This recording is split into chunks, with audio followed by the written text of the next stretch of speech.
Hello there, welcome to the Saroy channel wherever you are in the world, and so much love to each and every one of you. How are you doing? I hope you're doing incredibly well and that you're keeping lovely and warm and very cosy this winter. Get yourself that lovely hot cup of cocoa because I've got a fabulous story for you tonight. And if you're living in a hot part of the world, then go and get that refreshingly cool drink. So before we get started, don't forget to subscribe to the channel. Click the notification bell and the thumbs up, and let's get started with tonight's story.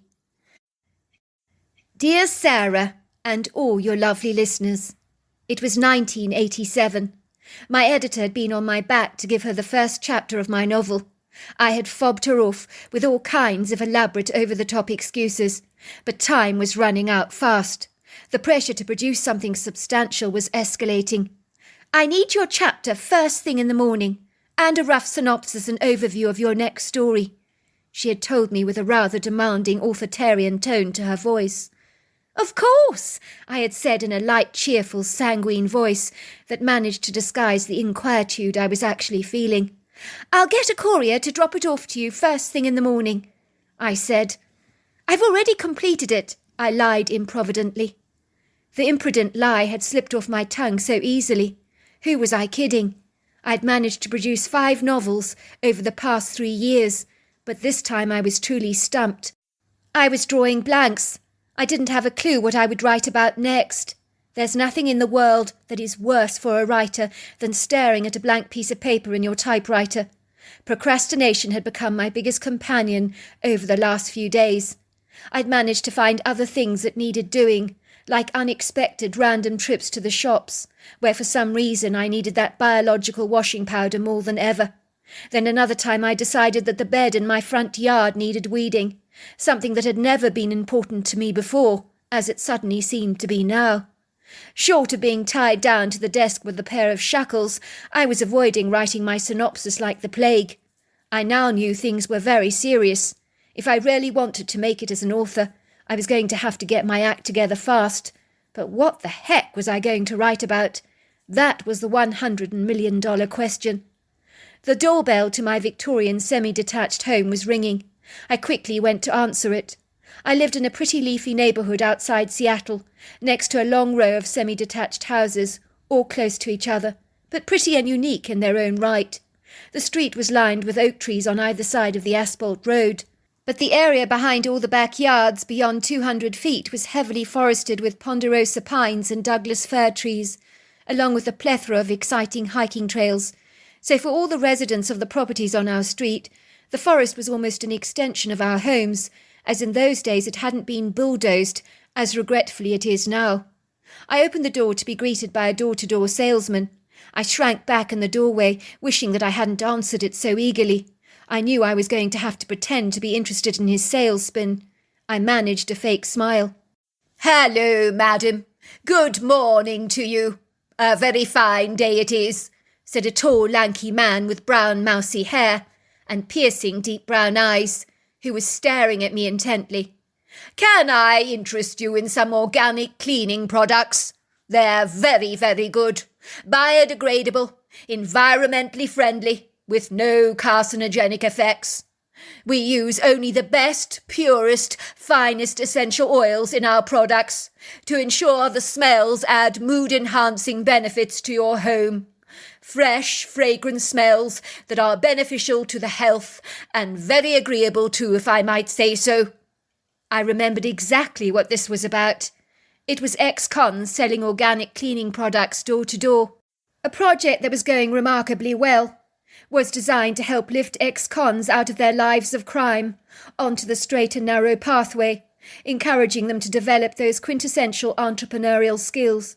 We had been informed in the area about this amazing project, encouraged to support these young men, to help them change their lives. In a trice, I was feeling very irritated by the sales spin. I hated it when people tried to sell me stuff that I did not have any intention of buying. But I was beginning to feel that nudging feeling that buying something was the right thing for me to do. "Now, this particular product, ma'am, you don't want to be without it. You can use it on your kitchen countertops. It's got real lemon oil in it. It smells amazing. It'll leave your kitchen smelling fresh like lemons. Everybody loves this product. It is our best seller. Well, I'll take the lemon cleaner then, and that'll be all. As far as I was concerned, that was enough. I was doing my civil duty. Are you absolutely sure, madam? I can't persuade you otherwise to purchase anything else. I mean, I've got an excellent patchouli hand wash for disinfecting your hands. I can give you a very good discount on it. It smells absolutely amazing. Everybody loves it. No, it's fine. That'll be all. I'm terribly busy. Oh, you work from home, then? Asked the man, raising his brow curiously. That is very cosy. Most people would kill to work from home. Well, it's not as cosy as it sounds. I'm an author.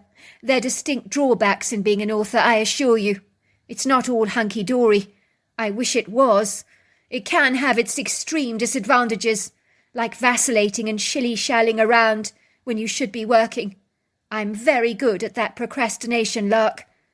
Why was I telling him all this? I couldn't even imagine. He was a door-to-door salesman, for goodness sake, not my pastor whom I was confessing my deadly sins to. Wow, that is very impressive, he said, rubbing his moustache reflectively. I'm a very big reader myself. I enjoy George Orwell, Daphne du Maurier, Oscar Wilde. Have I read any of your work by any chance, do you think? I flushed with embarrassment. The young man was mentioning renowned, famous authors that made me look like a fly in the ointment. I knew I was a small-time author. It was unlikely the man had ever heard of me. No, you would never have heard of me, I assured him. I'm not up there with the greats, I'm afraid. I write romantic fiction. Nothing wrong with that, madam. Thank you for your time, he said, taking my money, tucking it into the back pocket of his jeans, as he picked up his cleaning supplies. Are you sure I cannot tempt you to the patchouli hand wash? No, I'm really fine, I said, stiffly closing the door behind me, but first watching him walk over to the neighbour's house. I was heartily relieved to see the man walking away. I always felt on edge with people from the wrong side of the track. It wasn't an inverted snobbery, I assure you. It was a trust issue for me. I mean, could you blame me? He could have knocked his grandmother down the staircase for all I knew, or held up a bank at gunpoint and scared people half to death. You could never be sure. I observed his jeans were very loose on him. His sweater looked very baggy. I didn't feel comfortable having an ex-con standing outside my door. It really unsettled me. I didn't know what he'd been incarcerated for. You could never be too careful. As I went indoors and placed the lemon spray on my counter next to the sink, I reflected on the man's story. Why had he ended up in jail, I wondered. And then it occurred to me that he had a story to tell. And boy, did I need a story. Common sense abandoned me like a balloon on the wind. I spontaneously ran out of my front door towards the man. He was already at the next-door neighbour's door and was about to knock. The man looked up at me and smiled cheekily, showing a set of slightly yellowing teeth, possibly stained from too much coffee or nicotine, I thought. I could smell cigarettes on him, a slight sweaty odour. He possibly hadn't bathed in a long time. You want the patchouli hand wash, madam, after all? Is that it? I knew you would change your mind, he grinned cheekily. This is very good stuff, madam. You won't regret it. I knew you wouldn't be able to resist. No one can. I don't want your cleaning stuff, but I will buy your story. The man looked confused. What story, ma'am? I don't know what you're talking about. Your story. I'd like you to come back to my home, tell me your personal life story. I'll pay you for your trouble. I mean, you went to prison, didn't you? You must have a story to share. How you ended up there. And what your childhood was like growing up. You want my life story? And you'll pay me for it? That's right. I'll pay you $100. Now that was very good money back then. He whistled. $100? You'll pay me $100? I nodded. I need a story for my editor. I need a story now. Fair enough, said the man, giving me a grin. I've got a story and a half for you, madam, he said, lifting up his products and following me back to my house. I don't think you'll be disappointed. What was I thinking? I needed a really good story, but leading a mysterious, strange young man into my home with a history of crime behind him wasn't the wisest decision on my part. But I did have a tendency to flippantly blow all caution to the wind, and on this occasion prudence had deserted my sense of vigilance, as I had much more to gain than lose. It would seem over the course of my life I had done some seriously crazy things, gone home with a stranger from a late-night bar, waking up in an unfamiliar bed. I'd hitchhiked on several occasions as a youngster, been picked up by some seriously dubious, questionable characters, so I hadn't lived a sheltered life by any manner of means. But bringing home a mysterious man like this, by all accounts an ex-con, was a reckless thing to do. But in an incongruous way, while it terrified me, it also gave me a huge thrill. And an idea of getting a good storyline out of him was the cherry on the cake. "Nice place you've got here, madam," said the man. "My name is Braden, by the way. Braden Harris. And I'm Carly Pembleton," I told him. "Do you live here alone?" he asked me. "Or do you have a significant other?" I did have. He moved out a year ago. We got divorced, I regret to say. "Well, he wasn't the right man for you then, was he? It's a meeting of minds between two people. That's what I always say. It's not just a physical attraction. It's a connection. If you don't have that, everything crumbles." It was another woman. He had an affair. "It's as I say, a meeting of minds. You weren't clearly on the same wavelength. That's why he cheated. That's why people always cheat. They're just not on the same wavelength, that's all." "Can I get your coffee before we start?" I asked him. "That would be terribly nice, Carly. I hope you don't mind my being over-familiar, calling you Carly. Milk with 2 sugars, please." "No, please call me Carly. I never stand on ceremony." I watched the man staring out of my kitchen window, viewing the backyard of my home. "Nice trees you've got in your yard, Carly, but it certainly needs a good going over. I see you've got a forest in the back of your property. I imagine you must get deers eating your apples when they're in season." "I do, as it happens. I also get raccoons ferreting around in the bins, but I kind of like them. They've got such cute faces. I sometimes feed them." "Your apple tree needs pruning big time, I can see." I ignored his comments, directing him to the kitchen table, pulling out a pen and paper from the drawer. "You don't mind me taking notes?" "Of course not," he said, taking a sip of coffee. "You've got very good taste. I like the way you furnished this place. It's stylish. Not that I've ever been big on material things. In the past, I've stolen what I've needed." "Thanks for saying that. Saying that my stuff is stylish, that is. But I assure you it's very bog-standard stuff. I'm not earning the kind of money to splash out on expensive designer gear. I wish I was. Shall we get started with the story?" "Well, let's do that then. When I was about 6 years old, I saw my father kill my mother. That was the first event that really screwed me up." "You what?" I gasped, hardly daring to believe I was hearing right. I wasn't expecting this. And the matter-of-fact way in which he told me this I found rather discomposing, I assure you. "He called her out into the backyard, whacked her over the head with the back of his trowel. It happened in the early evening. I saw the whole thing. I remember I was eating a fish finger at the time. Funny how your mind makes you remember quirky details like that. I think he told her he wanted to show her a yard shrub, and she bent down to look, and wallop, he slammed her so hard at the back of the head with a thunderous blow. My mother fell backwards onto the ground. Her eyes were glazed over like a dead fish. It was over for her in seconds. She didn't suffer much. It was a good way to go. Lights out like that. She didn't feel a thing. I ran over to her. I said, 'Mummy, wake up,' but she didn't respond.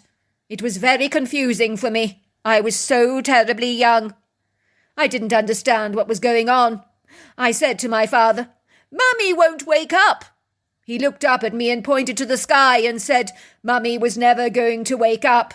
She had gone to heaven. I started crying, 'But I want my mummy.' And he said, 'Tough, she's gone. She's not coming back, son.'" "Are you winding me up? Did this really happen?" Do I look like I'm joking? You saw him doing this to your mother at 6 years old. Heaven help you! What does that do to a little child? Well, it scared the hell out of me. I watched him dig a hole in the yard. He buried her under some rose bushes. He told me if I told anyone what I'd seen, I would be joining her under the roses. You mustn't tell anyone what Daddy did, or you will be sleeping with Mummy too. So I learnt to keep my mouth shut. I tell you, those roses thrived. I gather it's the calcium in the bones that feeds the roses. I've never seen such flourishing roses before. Everyone asked my dad what his secret was. Little did they know a dead body, and voila, you have great roses, he joked. I didn't laugh at his attempt to be funny. I can't believe he got away with murdering your mother. That's despicable.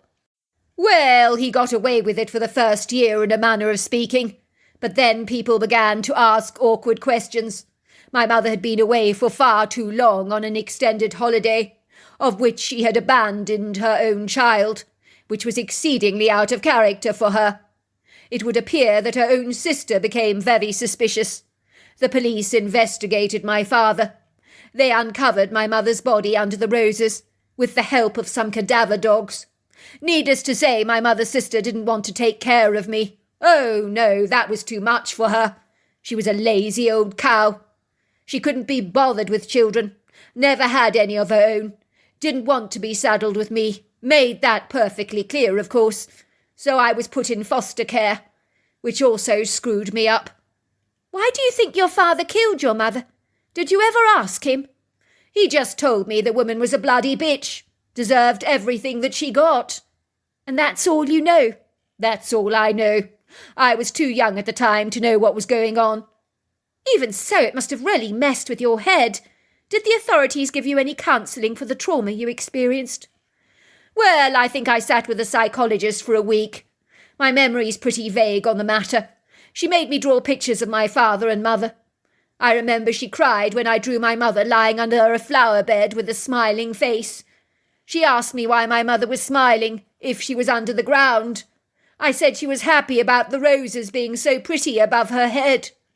I couldn't understand why the therapist was crying. I thought I'd drawn a very attractive picture. She kept saying, "You poor thing, you poor thing." I didn't feel very poor at all. Did you see your father again after he was incarcerated? No, he hung himself in a prison cell. Oh, I am sorry. Don't be. My father couldn't hack being on death row. If he was going to die, it would be on his own terms. That's the way he looked at it. I think he did the right thing, considering. It's no life being locked away in prison for anyone. I'd do the same if I was stuck in that place indefinitely. It's no life. The food is gross. Everything is watered down. What was the foster care system like? Not good. Not good at all. I went from one foster home to another. I was described as being a juvenile delinquent. Always getting into trouble, I was. I guess I was an angry kid, with an explosive temper. I'd break things, have tantrums, fight with other kids, steal things, especially money, from my foster mother's purse. Well, maybe you were angry about what happened with your mother on an unconscious level. You were fighting back. I don't mean to be rude, Carly, but I don't need a shrink. I'm just telling you my story. Sorry, I didn't mean to sound like I was feeling sorry for you. Do you mind if I smoke? I could go outside if you'd like. No, it's all right. You can smoke in here, but you must open the window. I watched as she pushed open my kitchen window, pulling out a box of cigarettes from his back pocket of his jeans, lighting one, and he began to smoke.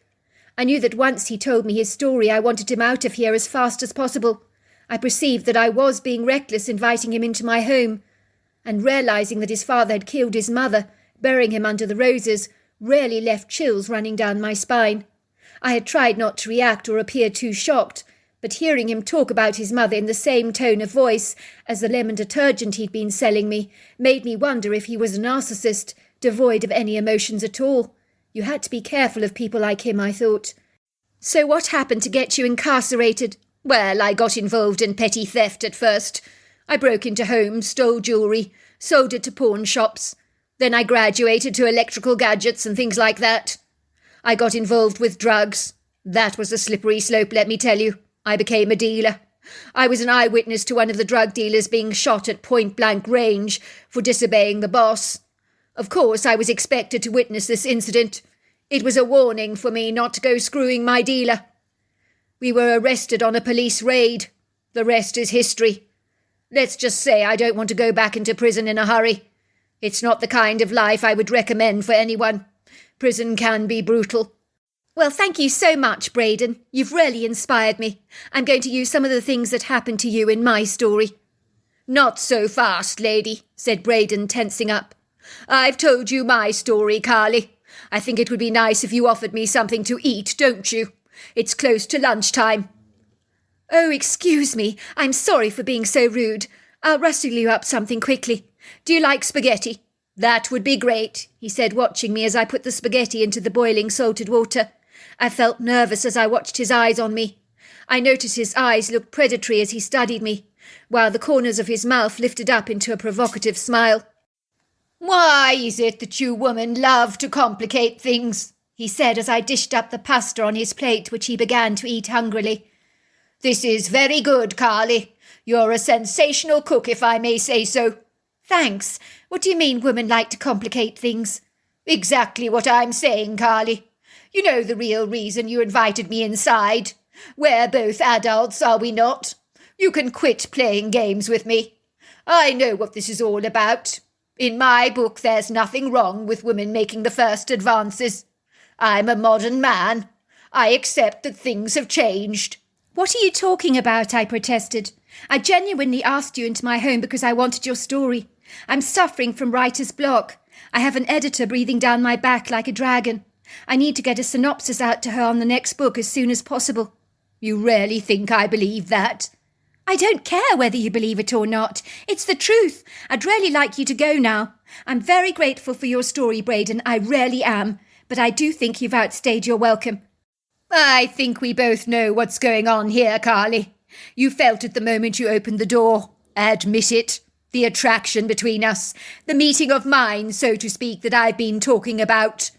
May I remind you, you were the one that came running after me to get me to come back with you. The story you wanted from me was just an excuse. I doubt if you're even a writer. I opened my purse and pulled out $100. Please go, I said. I will go now, but I think you and I have unfinished business, Carly. We both know it. Something happened between us, something beautiful that you're denying. But I've got patience. I can wait. I know how you women enjoy playing cat and mouse. I breathed a huge sigh of relief when the man picked up his cleaning products, pocketed my money, and then finally left. The thankful gratitude I felt was immeasurable now that the man had finally gone. But what had I done? He falsely believed I was interested in him, all because I wanted to know his story. What did he mean by having unfinished business with me? I couldn't understand that. I could hear the phone ringing off the hook. I dashed quickly to the entrance hall to answer it. Surprise, surprise, it was my next-door neighbour. I'd expected as much. I knew that every second I'd been entertaining that ex-con in my home, she'd been having kittens next door. The thought mildly amused me. Mrs. Clarkson was neurotic in every sense of the word. What on earth is wrong with you, dear? I saw you inviting the young man into your home. You do realise he's an ex-con? I was worried sick. I nearly called the police. I mean, he could have been doing anything to you, absolutely anything. I'll be fine, Mrs. Clarkson. He's gone. I know those organic products are good, dear, but the whole idea of selling door to door is doing it on the doorstep. I don't want to speak out of turn, dear, but really, what did you think you were doing?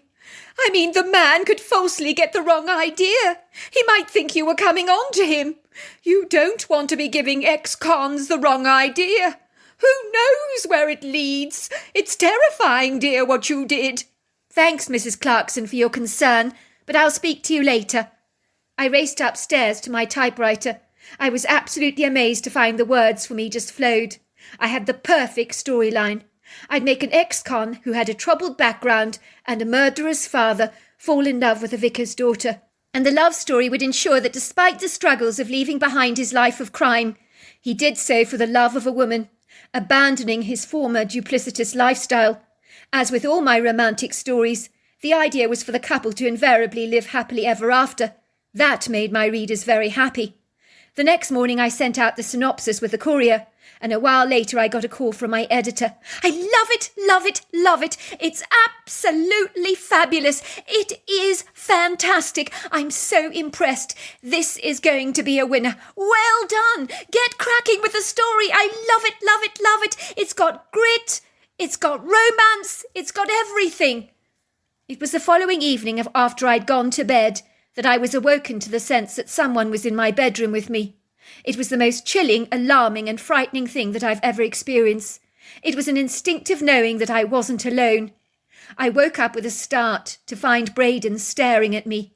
He was just watching me sleep. It has got to be the creepiest thing that has ever happened to me. My heart thundered in my chest. My whole body quivered nervously. But I knew I had to remain calm and act nonchalant towards him, as if him being in my room was normal.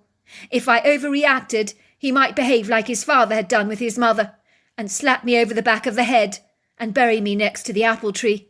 I needed to deal with the situation sensitively and get this man out of my house.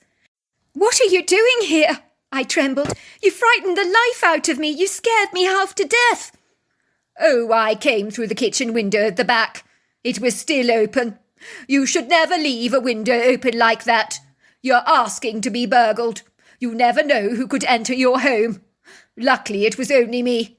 Thought I'd pop around for a visit. You do look rather beautiful half asleep like this." "You can't just break into my house like this. You've got to go." "But you don't really want me to go, do you, Carly? You're just playing one of your hard-to-get games. We both know how you really feel about me, how you feel about us. You wouldn't have run after me if you didn't feel the way that I do." "Look, I'm tired. I would appreciate it if you'd go. I've had a really hard day today. I need my beauty sleep. I've got a thundering headache, if you must know." "Well, we can't have that. I'll go and get you some pills from the bathroom. I saw some in your cabinet." "That'll be very kind of you," I said. As he went into the bathroom to get me some tablets, I tiptoed into the kitchen cautiously, climbing out of the window, with the idea that I was going to run to the next-door neighbours and call the police. But lo and behold, he had entered the kitchen already, and saw me scrabbling out of the window. Now he was diving out of the window after me. So I thought the best place to hide would be the woodgrove, so I dashed towards the trees at the end of the yard that stretched back to a vast forest. "What the heck is your game, Carly? Come back now!" I didn't listen. I bolted through the woodgrove as fast as I could. I was terrified of what he might do to me. Maybe I was overreacting. I couldn't be sure. But I couldn't take any chances. I was afraid. It wasn't as dark as one would have expected, as the full moon offered a generous infusion of light through the open canopy of the trees. It enabled me to make out dense shapes and towering silhouettes of the Douglas firs and ponderosa pines, and to see the ground where my bare feet were treading on the earthen floor, over the occasional fern or flowering shrub. I didn't know where to run, left or right. Where should I hide? My heart was thundering in my ears, my legs were charged with adrenaline, but my mind was a complete whirl. I couldn't even think straight. I ran towards a large tree trunk and hid behind it, trying to stand very still. I could hear Braden calling me. "This is silly, Carly. I'm tired of your games. Let's be straight with each other. Quit messing each other around. You know you want me. I want you. Let's be adults about this, shall we?" I was very quiet. I didn't dare answer. All that I could hear was the soundless forest with a still breeze, which struck me as peculiar, as there were no crickets or frogs that I was usually accustomed to hearing at night. Braden's voice became angry. "I'm pissed," he said. "You're pissing me off, Carly. Come out of your hiding place now, or I'll wring your bloody neck. I'm sick and tired of your games. It's always the same with you girls, isn't it? One game after another. You came on to me, then you pull away. You're a bloody tease, and I've had enough, you bitch. You're lucky I'm just a reasonable fellow, but my patience is drying up very fast." I stayed incredibly still as he moved through the trees looking for me, his voice becoming angrier and angrier and angrier. When I find you, Carly, I'll bloody kill you. That's what I'll do. I'll kill you. Everything was so eerily quiet. I stared vacantly into the darkness, not moving a single muscle. All I could hear was the rapid pounding of my own heart. Feel the cool breeze blowing against my skin. Feel the rise and fall of my own breath. My eyes had adjusted to the darkness. I could see Braden looking for me. Then suddenly I heard heavy feet walking through the forest towards us. But these were not Braden's feet. This was someone else. But someone who walks with such a heavy footfall, as the forest seemed to pound under the weight of the stranger moving towards us. For a second Braden stood still, looking nervously towards the trees, almost as if he sensed someone was coming our way. But he didn't shrink away into the shadows, nor did he run. He stood his ground with the cocky arrogance he possessed, as if nothing in the world could possibly intimidate him. I could hear some branches snapping and cracking, and then a dark shadow moved through the trees, standing yards away from Braden. I could see the huge silhouette, a solid, hefty silhouette that stood up so tall and proud, giving off a menacing red eyeshine. As I observed this anomalous creature through the shadows of the moonlight that flickered through the trees, caressing the creature's features, just enough for me to discern that he was a humanoid-looking creature, with the face of a man, the body of a giant, covered in long flowing hair, that I now know to be a Bigfoot. The creature growled, lifting back its lips to reveal its huge white human-like teeth. A deep, low guttural growl emanated from the back of its throat. The whole forest shook under the vibration of this sound. I could see it staring directly at Braden. The man seemed so confident, had now become a gibbering wreck. I could see his eyes grow round with horror, his body stiffen with dread. I think he did want to run away, but he seemed to become like a stone statue. It was as if fear had frozen him, incapacitating his ability to move. The critter growled again, and began beating his chest with his powerful fists in a display of dominance. Then it roared. There are no words to describe that aggressive roar. It was as if the forest reacted to that sound, for the ground vibrated. The boughs of the ponderosa pines began to vigorously move. For me it was like an outer-body experience, as if I was disconnected to my own body, viewing the scene unfolding before me like a television program. I felt no fear, no horror, no nothing. I felt as if I was caught up in a dream, of which I would surely wake. It felt surreal, so surreal that I doubted what I was seeing for a moment was the truth. I think in my astonishment I had suppressed any immediate reaction. When the creature roared a second time, it seemed to jolt Braden out of his frozen stupor. Then he let out an agonizing scream. He ran as fast as he could through the forest, with this thing dashing behind him. The creature moved so gracefully, so fast, and then they were both gone from my sight. I was certain that Braden was dead. I'd sensed the wrath of this angry critter. Nothing could escape a critter of such might, power, strength, and stamina. Surely nothing. I could hear a distant scream. It was clearly Braden. This time it was my turn to react. It dawned on me the precariousness of my situation, the danger I was clearly in. Whatever this creature was, it would be back. Then it would be after me, I was sure. I quickly made my way towards the furthest side of the forest, where I managed to make my way to a friend's backyard. The relief I felt was absolutely immense. I ran to their front door, beginning to bang it as hard as I could. But when my neighbour opened the door to me, I collapsed in their entrance hall from the shock. I was unable to say a single word, so they took me into their kitchen and gave me a tot of whiskey. In the meantime, the police were called to my property, suspecting a break-in there. They found Braden on the ground, slightly concussed from a blow to the head, but no worse for wear. They said that all he could babble on about was a monster in the woods, claiming that a strange creature had flung a rock at him, which had hit him in the head, causing him to fall. He'd slipped into unconsciousness for a while.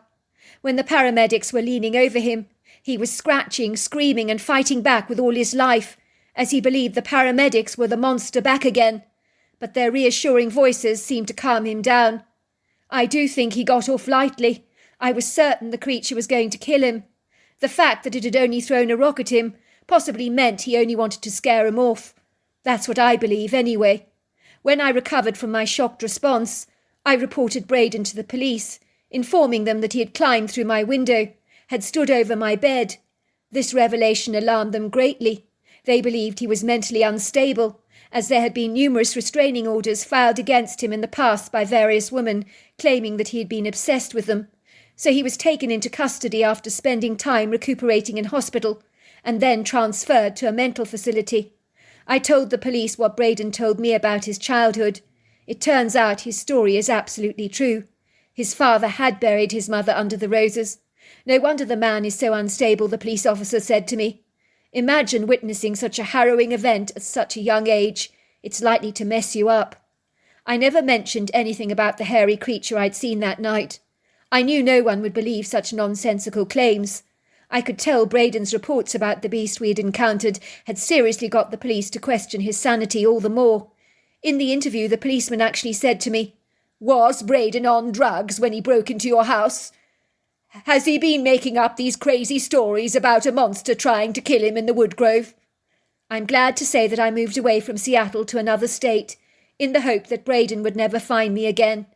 I don't know what happened to him, and why that creature never killed him, but I do know this: it was the most terrifying beast I've ever seen in my entire life, that I now assume was a territorial Bigfoot. Some good that came out of this extraordinary event.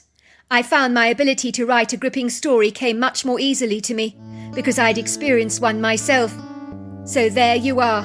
That's my story. Wow, what an incredible story. Until next time, goodbye and good night.